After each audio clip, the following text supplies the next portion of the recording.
Miss হবে না আপনার পছন্দের টিভি শো। দেখুন জি5 অ্যাপে একদম ফ্রি। আমরা তো আগে থেকে ঠিক করেছিলাম সব লড়াইতে জিততে হবে। এত বড় অন্যায় কারবারের যদি প্রতিবাদ না করি তাহলে কিসের লড়াই করলি? ও দিদা,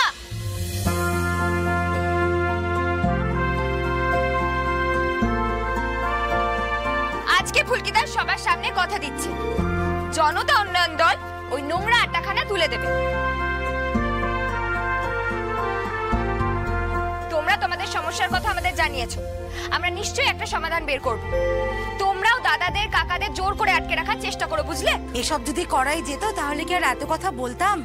আচ্ছা ঠিক আছে, আমরা সবাই তো তোমাদের পাশে আছি, এবার দেখো না কি হয়।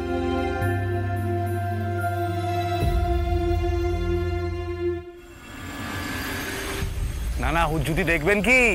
হুজ্জুতি দেখবেন? হুজ্জুতি দেখেছেন কি? যেটা বলছি সেটা করুন। হ্যাঁ রাখুন রাখুন। কি দাদা, দিঘিপাড়ের ভাটিখানার মালিক সনাতনকে নিয়ে এসেছি। আপনি কথা বলতে চেয়েছিলেন। এটা নিয়ে এসো। এসো।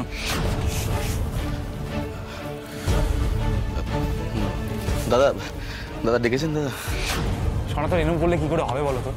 আগের মাসে কম টাকা এসছে, এই মাসে তেমন কিছু দাওনি। তোমাদের যে প্রোটেকশন দেবে দল, তার এগেইনস্টে দল কি পাবে? তোমরা তো দলকে দেখছো না। তাহলে আমি অন্য কোনো ব্যবস্থা করি, তুমি কি সেটা চাও? দাদা দাদা দাদা আমি সত্যি কথা বলছি, বিশ্বাস করুন দাদা, আমার ভাটিখানা কিন্তু বড় বিপদে আছে। মানে আমার মাথা কাজ করছে না, আমি বুঝতে পারছি না। আরে কি হয়েছে, এটা কি কি বিপদ হয়েছে? দাদা, জনতা উন্নয়ন পার্টি ঘরে ঘরে গিয়ে মেয়েদের অভিযোগ শুনেছেন। মেয়েরা বলেছে ওই ভাটিখানা তুলে দিতে হবে, আর ফুলকিদা সবাইকে বলেছে শক্ত হাতে বাড়ির ছেলেদেরকে আটকাতে। এবার বলুন দাদা আমি কি করবো? আপনি বলুন আমি কি করব?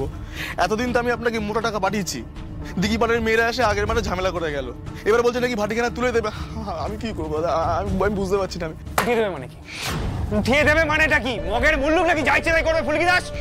হ্যাঁ, এক্ষুনি 4টে লোক বসো ভাটিখানার সামনে, বুঝতে পেরেছো? এক্ষুনি। শোনো সনাতন, প্রোটেকশন দিচ্ছি মানে তোমাকেও তো উল্টে কিছু দিতে হবে। লভ্যাংশটা মানে আমাদের দলের ফান্ডের চাঁদাটা আর একটু বেশি করে দিতে হবে, বুঝতে পেরেছো? হ্যাঁ দাদা, এর থেকে কোনো চাপই নেই দাদা, এরপরে কাটপানি বাড়িয়ে দেবো আমি। আরে বাবা কাট, দাঁড়াও দাঁড়াও, কি বলছি? কাটপানি ফাটপানি টাকা বেশি করে লাগবে, বোঝাও কি? হ্যাঁ দাদা, তাহলে আমি আসছি। হ্যাঁ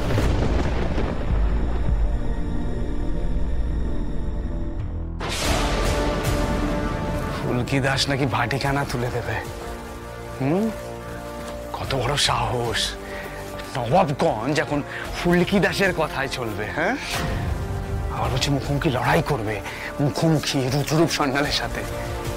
আরে জানেই না রুদ্ররূপ সান্যাল কি করে লড়াই করে, জানেই না। প্রচন্ড উঠছে। হ্যাঁ, লাবণ্য সান্যাল আর ফুলকি দাস জ্ঞান বিতরণ করে বাড়াচ্ছে। জ্ঞান শেষ করে দেবো, সব কটাকে উড়িয়ে দেবো। মহিলা দল না, মহিলা দল, মহিলা দল, সাবধান।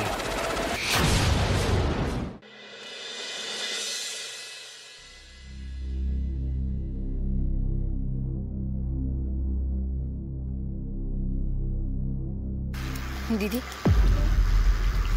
দিঘিপাড়ার মেয়েদের জন্য আমরা কিছু করবো না? ওদের তো আমরা কথা দিয়ে এলাম। বলো। অংশুকে ডেকেছে, অংশু ছাড়া না মাথা কাজ করছে না। শুরিখানাটা তো এলাকার ক্ষতি করছে, সেটা তো দিঘিপাড়ে থাকতে দেওয়া যায় না। আমি ওই ভাটিখানা সম্বন্ধে খবর নিলাম। সনাতন মণ্ডল বলে একজন আছে, সেই ওটা খুলেছে।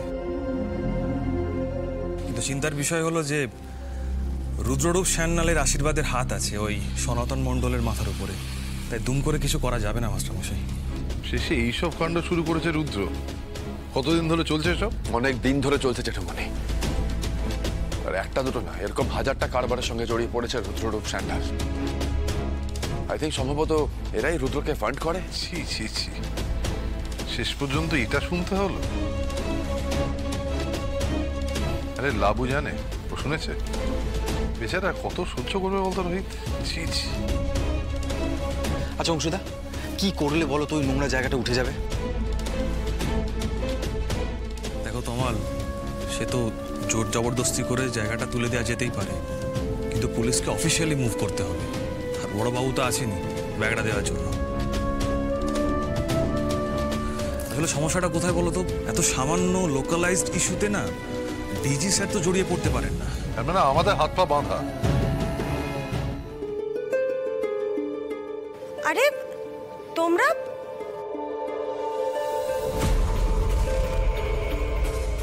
তোমাদের সাথেই তো সকালে দেখা হলো।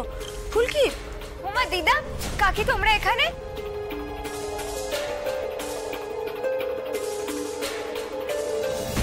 তোমরা সবাই বাইরে কেন দাঁড়িয়ে আছো? ভেতরে এসো, চলো চলো, এসো সবাই, এসো এসো সবাই, এসো এসো। জেঠুমনি, ওনারা দিঘিপাড়ার বাসিন্দা। তোমাদের ব্যাপারে কথা হচ্ছিল। আমরা দেখছি ওই নোংরা আড্ডাখানাটা নিয়ে কি করা যায়। বেশি দিন আর আপনাদের এই দুর্ভোগ সহ্য করতে হবে না।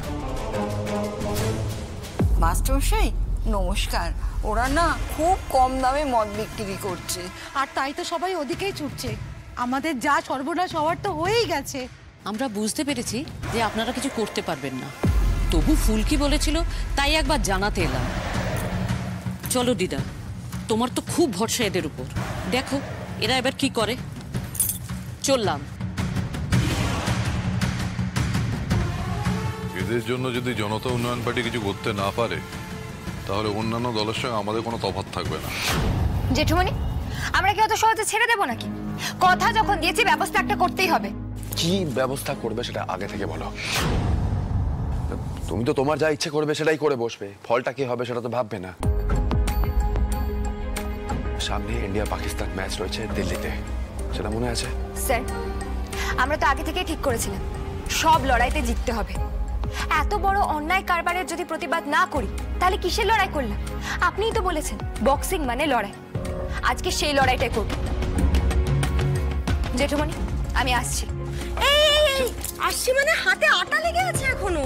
থাকুক দিদি, আমি আর এক মুহূর্ত সময় নষ্ট করব না। ফুলকি, ফুলকি মাথা গরম করিও না। কাণ্ড দেখো। আমি জেঠুমনি, আমার পক্ষে এগুলো বেশি দিন সহ্য করা সম্ভব নয়। এই শোন, বেশি বকবক করিস না তো। মেয়েটা যা করছে করতে দে। দেখ ও কোথায় ছুটলো, দেখ, যা যা। একটাই কাজ হয়েছে আমার, কপাল, আর কিছু করার নেই। সত্যি এই ফুলকিটা এত অস্থির না। তবে মাস্টারমশাই, এই শুরিখানার ব্যাপারটা কিন্তু এত সহজে সলভ করা যাবে না। এখানেই আমাদের সঙ্গে ফুলকির তফাৎ অংশুমান। আমরা যখন কোনটা সম্ভব কোনটা অসম্ভব এসব নিয়ে ভাবতে থাকি, ও তখন এসব না ভেবে সরাসরি কাজে নেমে পড়ে। এবার দেখো না ও কি কাণ্ডটা করে। জি5 ডাউনলোড করুন আর সব এপিসোড দেখুন একদম ফ্রি।